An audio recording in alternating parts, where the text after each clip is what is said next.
Fresh out of the mailbox, the brand 𝗙𝗔𝗿 finally sent over a new release that I could assimilate with, cause it's Manhattan Midnight. And being a young man born and raised in Manhattan, well, essentially a part of Manhattan called Washington Heights, and anybody from Washington Heights never say they're from Manhattan. But at this point, I've tried so many of the other 𝗙𝗔𝗿s like Nashville, Barcelona, but never Manhattan. And this isn't the first Manhattan one that they have, but the notes look interesting. The color looks absolutely insane. Is it going to stain my clothes? I don't know. But most importantly, what the hell does it smell like? Dominican chimi burgers? Street corner empanadas with 6-week-old oil? A New York City dirty water hot dog? Or a bag of Dorito chips and Arizona iced tea and a bear claw? Can't forget a chopped cheese. So let's roll my motherfucking music so we can check out 𝗙𝗔𝗿's new fragrance, Manhattan Midnight, and hopefully it smells like my childhood. We're all alone. Yeah, that's friends from the south side. In case you cared, out of all your friends, I want to be Cuba. Blessed morning, my beautiful peoples. You know who it is. It's your boy, C to the U to the B to the A. Shout out to 𝗙𝗔𝗿 for sponsoring today's video and sending this fragrance over for me to check out. Now, in the packaging, it did come with an entire breakdown and monologue of what this fragrance is inspired by that I absolutely read none of it. But I did look up the notes, which I will share with you now. So according to the notes, they start off with violet leaf, cassia, the hell's that, cassis? Bergamot, rock rose, frankincense, myrrh, pimento pepper, tea, tobacco leaf, vanilla, and vetiver. That is the note breakdown on this beautiful, very thick pamphlet that probably costs like $1 each to print, because this shit is heavy as fuck and you can probably level out your tilted stove with this shit. Now, one of the things other than the color that's interesting about this scent is the shit that's flowing around here. It looks tornado-ish. Almost look at how crazy and trippy this shit looks. I have a feeling that this might potentially stain this jacket, so I'm nervous. Cool bottles, they have like the Rocky Mountains and shit. I mean, if it was Manhattan, it'd be the George Washington Bridge. That'd be a gangsta ass looking bottle, but this definitely looks crazy as shit. I'm slightly hypnotized like a snow globe in here. I'm not spraying this on my jacket though, right from rip. I mean, maybe I'll do a corner to see if it rubs off and just fuck up my entire coat. But let me get a test strip first. And so I got a test strip on deck. I don't know what to expect from this fragrance. Yes, the note breakdown is interesting. I don't know what it has to do with Manhattan. I mean, it's just a name for a fragrance, but let's see on the test strip. There is some blue energy that comes off, but not a ton. So that makes me a little bit more comfortable. And there's a lot of scent in the air right now. A little bit too much. We got performance. Okay, that was stupid. It's hard to spray when you're such in a tight, confined space and not fucking choke out. When it's a dense fragrance, there's a lot going on. A ton. I'm getting citrus, I'm getting myrrh, I'm getting incense. There's a ton of shit going on here. Holy fuck. It's very confusing. It's sour, citric, almost mandarin in one corner. Then on the other one, I'm getting myrrh and incense. Not getting a ton of violet leaf off the test strip, but it becomes bright and dark and resinous at the same time, trying to play tug of war between which way it's gonna go off this test strip. So it's very confusing. I'm sure the skin is gonna finally determine what it's gonna smell like, at least on me. So yeah, I'm getting a little bit of a Play-Doh-ish essence, which I do enjoy. The citrus here is very tangerine-like. At least that's what I'm getting from the fragrance of the test strip. Tangerine zest, myrrhish cardamom energy, and a little bit of a puffy, smoky incense. But the air, when that 𝗙𝗍 bubble was just choking me out, didn't smell like this. So I need to go on the test strip because it's a bit on the confusing side. I'm gonna go this hand first. I'm like curious to spray a little part of like the sleeve, see if it'll stain it. I don't know, I think that's a bad idea. Do I have like a scrap t-shirt around here or something else white I can spray cloth-wise? I'm gonna sacrifice it for the audience!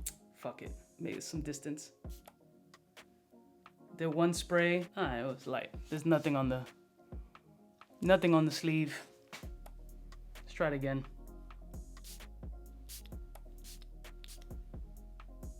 All right, we Gucci, thank God. All right, let's go on skin though, all right?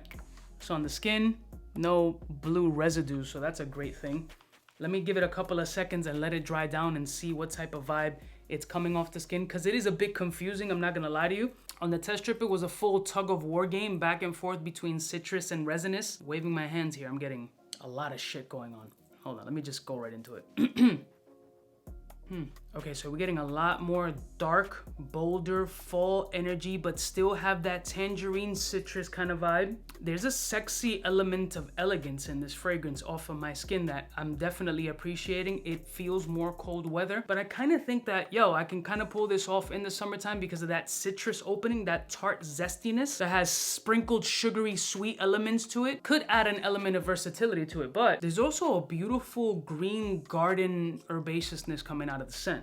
It's a very interesting, unlike anything else I've ever smelled, but it's not drastically mass appealing either. It's not an embroxin bomb with a lot of fuckboy energy. They're definitely going towards that more artistic route, bringing in the mass appeal to the artistic route, saying that, hey, this is very wearable. It still has sexy elements, but you're gonna get a little bit of an artistic kind of flair from it. I'm not getting floral energy from this joint. I'm getting more green, grassy essence. Yeah, that tangerine-ish kind of energy stays throughout the scent. I am picking up a little bit more of a tobacco essence, a wet tobacco leaf kind of vibe. This is wildly interesting. I don't know how I feel about this scent as far as the masses is concerned. So I'm thinking from two different perspectives. I'm thinking A, for myself, and B, for the audience, right? For myself, I like the fact that it smells like nothing else. I can't compare it to anything else. So that brings a new flavor into the space, which is like, fuck, yeah, thank God. I like a cold fall weather type fragrance, which this tends to lean a little bit more towards, but I appreciate that citric bright energy that gives it a little bit more of flexibility throughout the season. Now, thinking from the audience's perspective, the fact is, and the true reality in the fragrance space is that people like that mass appeal fuckboy energy. They want to use fragrance as that addition to their entire fit ensemble or situation or location that they're going to actually complete the trifecta of fit, smell, look, first impressions. Now, how is this going to play into that? It definitely can as far as uniqueness is concerned, but I think it's all situationally based. But I think this can pull over some JPG Lamar fanboys into like that indie niche space to pick up something a little bit different that still would have a mass appeal, but also cater to the artiness and kind of see like here on this side of the indie niche space, this is the type of shit that we can pull off. Unique, different, strong sillage, and slightly confusing in a good way for me. I can tell you from Jump Street, this is a safe one to wear. I sprayed it on white clothes, blue shit didn't come off, at least now, thank God. Now if it pops up later, I will let y'all know. If you want ambroxan, oceanic, ozonic, shower fresh, soapy, this, go that way. But if you're a City Rhythm fanboy, this might be one you guys want to check out. Shout out to City Rhythm for their creativity. I do appreciate that. Keep being inventive, keep taking risks, keep being ballsy when it comes to these niche indie space and not taking DNAs that already exist and adding 2 or 3 drops of something to kind of switch it up. Take the fucking risk. I love y'all mother suckers from the heart. Don't forget to like, share, and subscribe, and I'll see y'all bitches next time. You know who it is, biggest in the game. Smooches. For the fly gun holder, money folder, motor roller, start tag when it's time to call back. For the rough, rugged, and raw way, this nigga Jay, it's a game, but he don't play. Hey, for all the chicks that got dead in the penthouse suite on top of my mom's crib. It's nonsense you never get in. It's nonsense that you would think that you would.